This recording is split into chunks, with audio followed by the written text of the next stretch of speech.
नमस्कार मित्रांनो, प्रेमाची गोष्ट या मालिकेच्या आजच्या भागामध्ये आता इथे सावनी वैतागलेली असते आणि म्हणते की पैसा पैसा पैसा, कुठून आणू मी एवढा पैसा?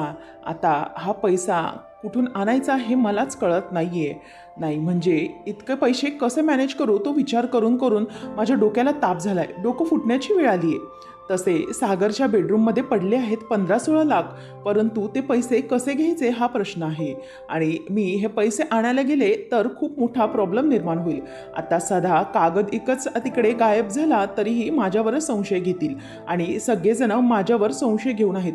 जरासं काही जरी झालं ना तरीही मला सगळे लोक ब्लेम करतील आणि हे पैसे जर मी चोरलेत तर मला यावेळेला हे लोक घरातून बाहेर काढतील. हे लोक मला घरातून बाहेर जेलमध्ये टाकायलाही कमी करणार नाहीत. पण कसं करू मी, कसे काढू ते पैसे, असं विचार सावनी करत असते. नंतर ती म्हणते की नाही Savani, you can do it. तुला असं काहीतरी केलं पाहिजे जेणेकरून तुझ्याकडे पैसे पण येतील आणि तुझ्यावर कोणी संशय पण घेणार नाही, असा विचार सावनीच्या डोक्यात सुरू असतो. तर लकी इथे डॉक्टरकडे आलेला असतो आणि तो डॉक्टरांना विचारतो की काय झालं डॉक्टर, तुम्ही मला इतकं अर्जंटली बोलवलात, काही सिरियस आहे का? तेव्हा डॉक्टर त्याच्याकडे फाईल देतात आणि त्याला वाचायला सांगतात. तेव्हा डॉक्टरांना तो म्हणतो की doctor, I am very sorry, frankly speaking मला यातलं ना काही समजत नाही आहे, प्लीज तुम्ही सांगाल का नेमकं काय आहे ते? तेव्हा डॉक्टर एक्सप्लेन करतात. ते म्हणतात की खरं तर तुमचं यावेळेला जे काही ॲक्सिडेंट झालेलं त्यावेळेला तुमच्या लोअर बॉडी पार्टमध्ये काही इंटरनल इंजुरी आली आहे. त्या इंजुरीजमुळे तुम्ही कधीही आयुष्यात आता हे ऐकल्यानंतर लकीला मात्र ऐकल्यानंतर लकीला खूप मोठा धक्का बसतो. त्यावेळेला काही केसेसमध्ये काही सोल्युशन निघालं तर माझ्या केसमध्ये काही असेल ना तरी सोल्युशन नक्की निघतं. की आय एम व्हेरी सॉरी, माझ्या केसमध्ये काहीच होऊ शकत नाही. त्यावेळेला ऐकल्यावर त्याला खूपच मोठा धक्का बसतो आणि इथे खूप टेन्शन आहे, टेन्शनमध्ये असते.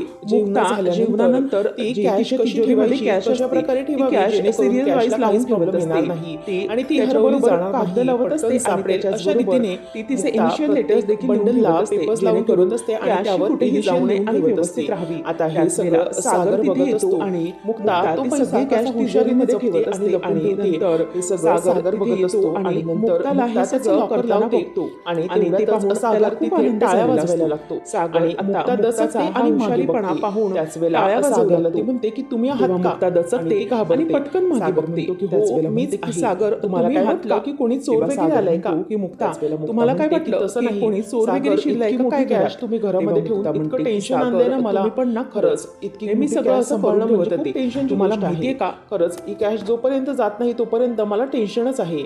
सागर म्हणतो की काळजी करू नका, लवकरच जाईल आणि हो तुम्ही ही सगळी कॅश इतकी व्यवस्थित ठेवता हे पाहून मला खरंच खूप आनंद झाला आणि तुमची हुशारी पाहून खरंच खूप बरं वाटलं.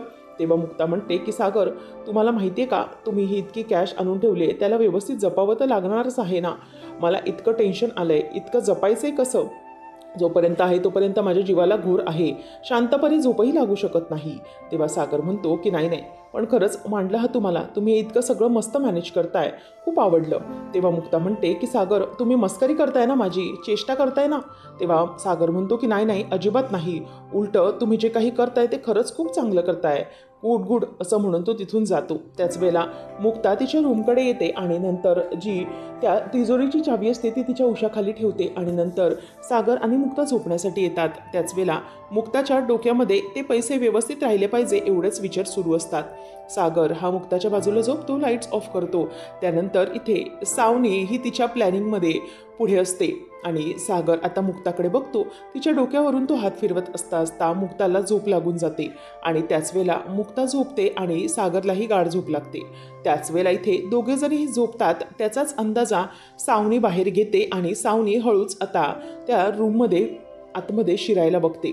तर इथे सावनी कशाचीही हालचाल न करता हळूच रूममध्ये शिरते आणि बाहेरही कोणी नाही याचा कानोसा ती पूर्णपणे घेते. सागर आणि मुक्ता झोपले आहेत, गाढ आहेत याचाच फायदा ती घेत आता सगळीकडे चावी शोधायला सुरुवात करते. अगोदर ती सागरच्या बाजूलाच असलेल्या कपाटामध्ये चावी शोधते, परंतु त्या कपाटामध्ये चावी नसते. नंतर ती आजूबाजूचे जे ड्रॉवर्स असतात त्याच्यामध्ये चावी शोधायला सुरुवात करते आणि म्हणते की इथेही चावी ठेवलेली नाही, नक्की यांनी चावी ठेवली तरी कुठे असेल? म्हणूनच आता ती जिथे मुक्ताची वर पुस्तक असतात त्या बुक्समध्ये आणि त्याच्या बाजूच्या ड्रॉवरमध्ये ते सगळं काही शोधायला लागते आणि त्याच वेळेला तिथे चावी नसते. मग ती सावनी सागरच्या उषाच्या शेजारी चावी शोधू लागते, तिकडे पण चावी नसते. ती म्हणते की काय झालं, कुठे असेल, कदाचित या मुक्ताकडे असेल. म्हणून ती मुक्ताच्या बाजूला येते आणि त्याच वेळेला ती मुक्ताकडे येते आणि मुक्ताच्या उशाखाली चावी शोधायला जाते. तेव्हा ती चावी तिच्या हाताला लागते आणि ती म्हणते की फायनली मला ही चावी सापडली आणि ती खुश असते. आणि तिने एका टिश्यूमध्ये साबणाची वडी आणलेली असते आणि ती चावी घेऊन त्या चावीचा छापा ती त्या साबणाच्या वडीवर काढते आणि नंतर मग चावी ठेवत असताना मुक्ता तिच्या बाजूच्या खिशाला होते आणि त्याच वेळेला सावनी खूपच घाबरते आणि हळूच ती उशाखाली चावी ठेवून देते आणि पुढे जाणारच तेवढ्यातच ती अडकल्यासारखी होते. तिला असं वाटतं की तिच्या मॅक्सीची नॉट ही कोणीतरी धरली. तेवढ्यातच तिच्या लक्षात येतं की बाजूला असलेल्या ड्रॉवरमध्ये ती सापडली आहे. म्हणून ती पटकन ती नॉट सोडवते आणि पुढे जात असताना खुर्चीमध्ये तिचा पाय अडकतो आणि आवाज होतो. त्याच वेळेला मुक्ता दचकन उठते आणि लाईट्स चालू करते आणि म्हणते की हा आवाज कसला होता, हा कसला नेमका आवाज झाला आहे. म्हणून ती सागरकडे बघते. तेव्हा सागर हा गाढ झोपी गेलेला असतो. मुक्ता म्हणते की कसला आवाज आला, म्हणजे इथे खुर्ची वगैरे हल्ल्याचा आवाज झाला की काय. म्हणून आता मुक्ता उठून येते आणि सावनी ही बाजूला असलेल्या भिंतीकडे जाऊन उभी राहिलेली असते. मुक्ता म्हणते की नाही, नक्कीच काहीतरी झालं असेल. मग नंतर ती विचार करते की आता एवढ्या रात्री इथे तर कोणी दिसत नाहीये. मला वाटतंय की कदाचित मलाच भास झाला असेल, नाहीतर माझी चादर वगैरे अडकली असेल आणि त्याचा आवाज झाला असेल. असं म्हणून मुक्ता ही पुन्हा तिच्या बेडवर जाते आणि लाईट्स ऑफ करते आणि झोपते. त्याच वेळेला इथे सावनी हे विचार करते की मुक्ता झोपली आहे ना, आणि मग ती मुक्ताच्या दिशेने येते. तर त्यावेळेला तिला कळतं की मुक्ता पुन्हा झोपी गेली आणि मग सावनी ही रूमच्या बाहेर पडते. इथे सावनी खुश होते आणि म्हणते की फायनली मला त्या चावीचं छापा मिळाला. आता ती अशीच डुप्लिकेट चावी मी बनवून घेईन. त्याच वेळेला सावनी असा आवाज देत मुक्ता येते. मुक्ताचा आवाज आल्यामुळे सावनी दचकते आणि ती साबणाची वडी ही पटकन बेडच्या खाली टाकून देते. सावनी ही थोडीशी घाबरते. मुक्ता म्हणते की सावनी काय आहे. तेव्हा सावनी म्हणते की कुठे काय झालं. तेव्हा मग म्हणते की हे बघा, हे काय आहे ते बघा. तेव्हा ती म्हणते की कशाबद्दल बोलतेस तू. सावनी जराशी घाबरलेली मुक्ताला दिसते. तेव्हा मुक्ता म्हणते की अहो हे पेपर्स आहेत, काय ना मोठ्या मुलांच्या शाळेमधून आलेले आहे, म्हणजे आदित्यच्या स्कूलमधून.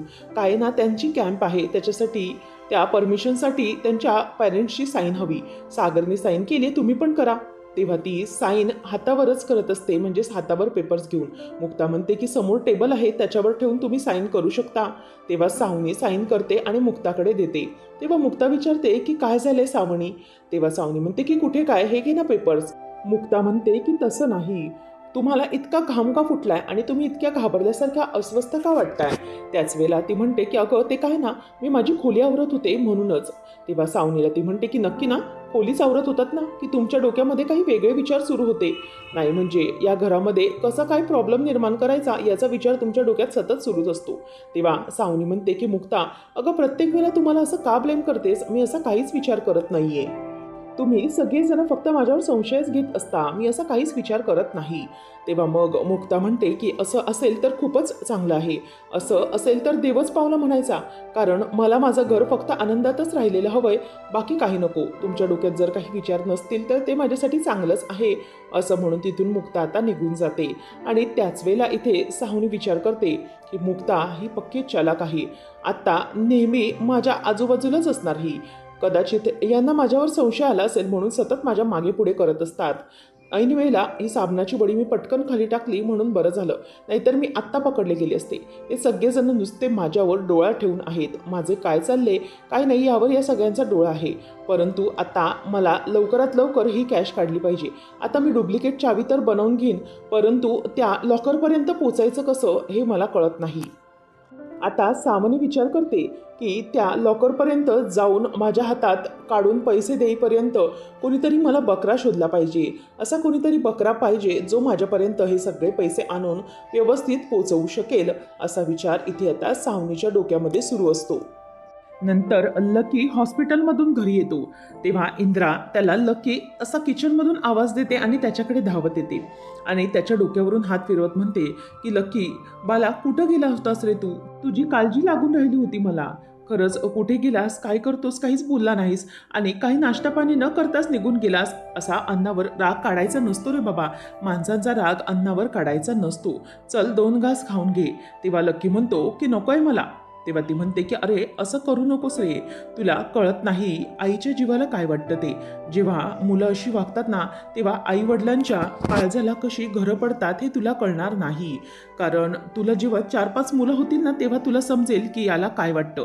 ज्या वेळेला आईबापाच्या काळजाला मुलं फुंकर घालतात तेव्हा ठीक वाटतं, परंतु जर तीच मुलं आईबापांच्या त्याच काळजीवर जर थुकली ना, तर आईबापाला किती यातना होते हे तुझ्या जीवाला नाही रे कळणार लकी. जोपर्यंत तुला मूलबाळ होणार नाही ना, तोपर्यंत तुला माझी यातना समजणार नाही. तेव्हा मग आता लकी गप्प बसतो, तो काहीच बोलत नाही. आणि त्याच वेळेला जेव्हा तुला मूल होईल तेव्हा समजेल. हे ऐकल्यानंतर लकीला खूप वाईट वाटतं. नंतर लकी आता म्हणत असतो की मम्मी तू शांत हो. तेव्हा मग आता अशा प्रकारे इंद्र रडत असताना त्याच्याही मनाला खूप वाईट वाटत असतं. ती म्हणते की चल चल जेवायला चल, मी तुझ्या आवडीचं बांगड्याचं तिकलं केलंय चल. तरी पण तो ऐकत नाही आणि म्हणतो की नको आहे ना मम्मी, मला एकदा कळत नाही का, असं म्हणून तो तिथून निघून जातो आणि इंद्रा तरीही रडतच असते. नंतर लकी त्याच्या रूममध्ये येतो, दरवाजा बंद करतो आणि ते फाईल तशीच टाकतो आणि म्हणतो की हे काय घडून बसलंय माझ्या लाईफमध्ये, काय झालंय हे, अचानक असं कसं घडलं. आता मम्मी मला म्हणाली की तुला मूल होऊ दे म्हणजे समजेल की काय वाटतं, निदान मम्मीच्या म्हणण्यामुळे तरी मला मूल झालं पाहिजे. हे सगळं माझ्या आयुष्यात काय घडतंय, असा प्रकार मी कधी विचारही केलेला नव्हता की माझ्या बाबतीत असं कधी घडू शकेल. आणि हे ऐकल्यानंतर किती जण हसतील माझ्यावर. लोक तर म्हणतील की बरंच झालं लकीच्या आयुष्यात असं घडलं आणि बरं झालं हा कधीच बाप बनू शकणार नाही. आणि लोक हसतील माझ्यावर, थुकतील माझ्यावर, असा विचार आता लकीच्या डोक्यामध्ये सुरू असतो. नंतर इथे सागर हा ऑफिसमध्ये असतो आणि ऑफिसमध्ये तो त्याचं झालेलं लेआउट बघत असतो. मुक्तासाठी जे हॉस्पिटल बांधणार असतो त्या हॉस्पिटलचा पूर्णपणे आर्किटेक्चरल एक क्राफ्ट तयार झालेला असतो आणि तो सागर बघत असतो आणि म्हणतो की वाव किती सुंदर दिसत आहे हे सगळं. MK हॉस्पिटल अगदी माझ्या ड्रीममधलं हॉस्पिटल आहे ते. त्याच वेळेला इथे आता मिहीर म्हणतो की यस तुझं ड्रीम हॉस्पिटल आहे, कारण तू तुझ्या हे ड्रीम गर्लसाठी बांधतोयस बरोबर ना, म्हणूनच तुझ्यासाठी हे ड्रीम हॉस्पिटल असेल आणि ते तू मुक्ता वहिनीसाठी बांधतोयस म्हणून. तर आता इथे लगेच सागर म्हणतो की अच्छा तू तर आजकाल खूप बोलायला लागलायस रे, स्पेशल हॉस्पिटल काय, ड्रीम गर्ल काय, खूप मस्ती करतोयस हा, असं म्हणून आता सागर येतो आणि तो मिहीरची मानगुटी धरतो आणि खांद्यामध्ये धरून त्याला म्हणतो की काय जास्त बोलतोयस का. तेव्हा मिहीर म्हणतो की सोड दादू सोड, मला त्रास होतो. त्याच वेळेला मुक्ता येते आणि म्हणते की काय चाललंय काय तुमचं, इथे काम करायला येत आहे की मारामारी. त्याच वेळेला आता लगेच सागर त्याचा गळा सोडतो आणि मिहीर म्हणतो की हो ना हा मारामारी. त्याच वेळेला आता इथे लगेच सागर त्याचं तोंड दाबतो, म्हणतो की मुक्ता अरे तुम्ही इकडे, खरं तर तुम्हाला 100 वर्ष आयुष्य होतं, आता मी तुमच्याबद्दलच बोलत होतो, तुमच्याबद्दलच विचार सुरू होता. त्याच वेळेला इथे आता लगेच मिहीर म्हणतो की हो मग वहिनी, तो तुझ्याबद्दल तर विचार करत असतो, बाकी दुसरं त्याच्या डोक्यामध्ये असतं का. त्याच वेळेला इथे आता सागर हा मिहीरकडे अगदी खोचक नजरेने बघायला लागतो. नंतर मग आता पुढे लगेच मिहीर म्हणतो की बरं वहिनी, नाही म्हणजे इथे अचानक कसं येणं केलं म्हणून मी विचारलं, कारण तुलाही दादूशिवाय राहत नाही वाटतं, तुलाही त्याची आठवणच येते वाटतं. त्याच वेळेला आता लगेच मुक्ता हसायला लागते आणि म्हणते की सागर काय मिहीर हल्ली ना हा खूप बोलायला लागलाय हा. तेव्हा आता सागर म्हणतो की हो हो बघतोच मी त्याला. मग मुक्ता म्हणते की ते काय नाही ॲक्च्युली तुझ्या दादूसने मला ड्युटीवर ठेवलं आहे ना, कामावर यायच्या अगोदर इथे त्यांना डबा पोचवावा लागतो, काय ना ते त्यांचा डबा विसरतात ना, मग मला डबा इथे आणून द्यावाच लागतो ना, त्याच्यासाठी मी इथे येते. तेव्हा मिहीर म्हणतो की हो खरंच वहिनी ही तर तुझी ड्युटी आहे आणि तुला माहिती आहे का दादूस हे सगळं मुद्दाम विसरत असेल, मला तरी वाटतंय तू अशी इथे डबा घेऊन येतेस ना ते त्याला हवं असतं म्हणूनच. त्याच वेळेला मुक्ता आता हसायला लागते आणि लगेच सागर म्हणतो की असं काही नाही आहे हा. नंतर मिहीर म्हणतो की वहिनी पण आता ते तुझ्यावर आहे, तू इथे डबा घेऊन गंगू बनून येतेस की मुक्ता बनून येतेस. त्याच वेळेला आता मुक्ता हसायला लागते आणि नंतर सागर म्हणतो की थांब, तू ना हल्लीकडे जामच बोलायला लागलायस, तुला बघतोस मी, याच्याकडे लक्ष देऊ नका मुक्ता, तुम्ही इकडे या. त्याच वेळेला आता मुक्ताला सागर हा बाजूला घेऊन जातो आणि ते हॉस्पिटलचं स्ट्रक्चर तयार झालेलं असतं ते दाखवतो आणि मुक्ता ते बघते आणि म्हणते की वाव किती सुंदर आहे. तेव्हा मग सागर म्हणतो की असं असणार आहे तुमचं स्वतःचं हॉस्पिटल आणि ते स्ट्रक्चर पाहिल्यानंतर मुक्ताला खूपच मोठा आनंद होतो. मुक्ता ही सागरकडे बघू लागते आणि म्हणते की सागर हे काय आहे, सागर म्हणतो की हो खरंच आहे, असं हॉस्पिटल आपण तुमच्यासाठी बांधणार आहोत. तुमचं स्वतःचं सगळ्यात मोठं डेंटल हॉस्पिटल. असं ऐकल्यावर मुक्ताला खूप आनंद झालेला असतो. ते सगळं पाहून ती खूपच आनंदामध्ये असते. तेव्हा इथे मिहीर म्हणतो की दादूस हे स्पेशल तिच्या स्पेशल गर्लसाठी बांधणार आहे. तेव्हा पुन्हा सागर त्याच्याकडे बघायला लागतो. नंतर लगेच मुक्ता म्हणते की पण सागर हे. तेव्हा सागर म्हणतो की घाबरू नका, हे काय माहिती आहे, हे डेंटल हॉस्पिटल आहे ना, ते तुमच्यासाठी आहे. आणि खरं तर जसे नवरे असतात मार खाणारे, ज्या बायकांचे नवरे हे त्रासलेले आहेत आणि ज्यांची बायको त्यांना मारते आणि मारून मारून त्यांचे दात तोडते ना, त्यांचे दात व्यवस्थित होण्यासाठी हे हॉस्पिटल असणार आहे. मी तर म्हणतो ना मुक्ता की आपण ना दारावर एक स्पेशल पार्टीज लावून टाकूया. जे नवरे बायकोपासून मार खाऊन वैतागलेत त्यांना इथे स्पेशल ट्रीटमेंट, तेही अगदी फ्रीमध्ये. असं म्हणून आता मुक्ता हसायला लागते. तेव्हा मिहीरही हसतो आणि मिहीरला सागर म्हणतो की बरं हसू नकोस, तुलाही एके दिवस इथेच ट्रीटमेंटसाठी यावं लागणार आहे, लक्षात ठेव. तेव्हा मग मिहीर म्हणतो की काय यार तू दादूस. तेव्हा आता मुक्ताला हे पाहून खूप भरून आलेलं असतं. मुक्ता म्हणते की सागर पण हे सगळं कशासाठी. माझं हॉस्पिटल आहे ना छोटंसं, आणि माझं डेंटल क्लिनिक आहे. त्याशिवाय तुम्ही हे सगळं केलं ते काही कमी आहे का माझ्यासाठी. इतक्या सगळ्या गोष्टी केल्या आहात, मग आता हे कशासाठी. मी खूप करताय सागर माझ्यासाठी. सागर म्हणतो की मुक्ता जे तुम्ही करताय ना त्या सगळ्या पुढे हे काहीही नाही आहे. तुम्ही खरंच माझ्या कुटुंबाला नाही, आपल्या कुटुंबाला जे काही समजून घेतलंय, ज्या काही गोष्टी केल्यात, त्यासाठी तुम्ही कितीही काहीही तुम्हाला मी बोललो तरी ते कमीच पडणार आहे. तुम्ही आल्यापासून सगळ्या कुटुंबाला व्यवस्थित सावरून घेतलंय, सगळ्या गोष्टी अगदी जबाबदारीने हँडल केल्यात तुम्ही. सई, आदित्य, त्याचप्रमाणे सगळ्या कुटुंबाला एकत्र बांधून ठेवलंय. इतक्या वर्ष जी घडी विस्कळीत झालेली होती ती तुम्ही व्यवस्थित बांधलेली आहात. मग मुक्ता, एक गोष्ट तुम्हाला मी ही केली तर मला काहीच वाटत नाही. हे खरं तर तुम्ही जे काही केलं त्या सगळ्याच्या मध्ये खूप छोटं आहे. तुम्ही जे काही करताय आपल्या घरासाठी ते खूप छान आहे. फक्त मला खंत एकाच गोष्टीची वाटते की लकी ज्या मार्गावर जातोय ना तीच गोष्ट मला त्रासदायक वाटते. तेव्हा मग आता मुक्ता म्हणते की काळजी करू नका, सगळं व्यवस्थित होईल. तेव्हा सागर म्हणतो आता हा मिहीर बघा, हा देखील लकीच्याच वयाचा आहे. त्याच्याही आयुष्यामध्ये काही प्रॉब्लेम आलेत. त्याने माझ्याबरोबर खांद्याला खांदा लावून काम केलंय. बिझनेसमधल्या बऱ्याचशा गोष्टी त्याने माझ्याकडून शिकून घेतलेल्या आहेत. आणि त्याच्याही आयुष्यात चढ उतार आले, ब्रेकअप झालं, परंतु त्याने स्वतःची चांगली वाट सोडली का तर नाही. आहेच ना तोही जिद्दीने उभा, सगळ्या गोष्टी वाईट गोष्टी बाजूला टाकून पुन्हा नव्याने उभा राहिलाय ना, हेच तर आहे. तेव्हा मुक्ता म्हणते की काळजी करू नका सागर, मी नक्कीच त्याला समजवेन. आणि सगळी माणसं सारखी नसतात ना, हाताची सगळी बोटं सारखी नसतात. मी नक्कीच लकीला समजावेन असा विश्वास ती सागरला देते. आणि दोघेही एकमेकांकडे बघत असतात. नंतर इंद्रा टेन्शनमध्ये असते. स्वाती येते आणि म्हणते की मम्मी हे घे तुझा चहा, चल लवकर चहा पिऊन घे. तेव्हा आता इंद्रा रडत असते. इंद्रा म्हणते की काय करू ग मी, मला खरंच काही कळत नाही. हा लकी असा का वागतोय, माझ्याशी तर 2 दिवस तो धड बोललाही नाहीये. मला खरंच खूप काळजी वाटते ग त्याची, पोर असा का वागतो. आणि मला खरंच वाटते मनापासून की त्याने चोरी केलेली नसेल. तेव्हा मग आता लगेच स्वाती म्हणते की मम्मी मला कळतंय तुझं म्हणणं, त्याने कदाचित केली नसेल चोरी, परंतु लकीचं वागणं कसं आहे तुला माहिती आहे ना. प्रत्येक वेळेला तो दादूशच्या नजरेतून उतरत गेला. आणि भाई जे म्हणतो तेही चुकीचं नाही अगं. लकी जे काही वागतो ना त्यावरून त्याच्यावर संशयच येतो. पण तू आता काळजी करू नकोस. तेव्हा ती म्हणते की नाही ग, तुला काय सांगू मी, ह्या लकीचं असं आणि सागऱ्याचं तसं.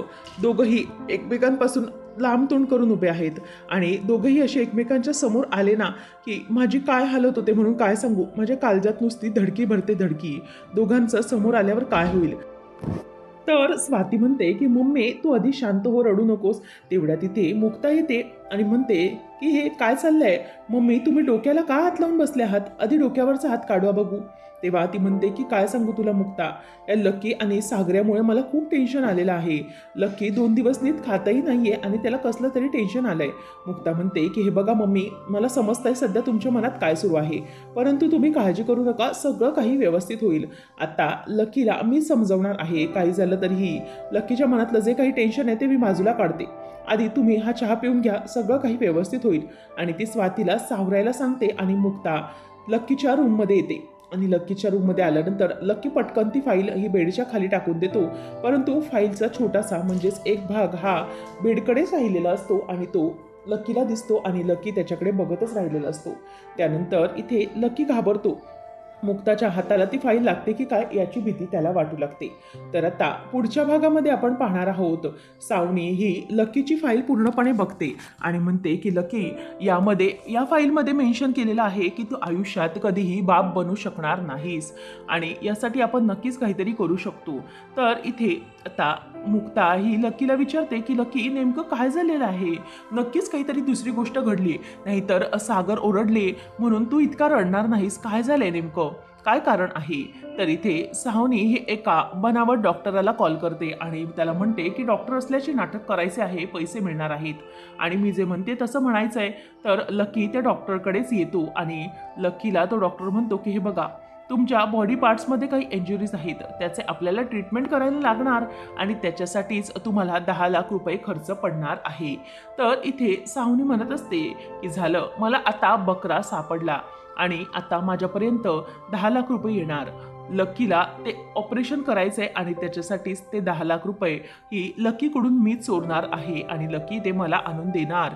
असं आता इथे पूर्णपणे सावनीचं प्लॅनिंग झालेलं असतं. परंतु सावनीच्या या प्लॅनिंगवर मुक्ता कशी पाणी फेरणार आणि सागरचे जे 10 लाख रुपये असतात ते मुक्ता कसे वाचवणार आणि सावनीला कशा प्रकारे बाहेर काढणार, हे पाहणं रंजकतेचं ठरणार आहे. अशाच अपडेटसाठी चॅनलला नक्की सबस्क्राईब करा.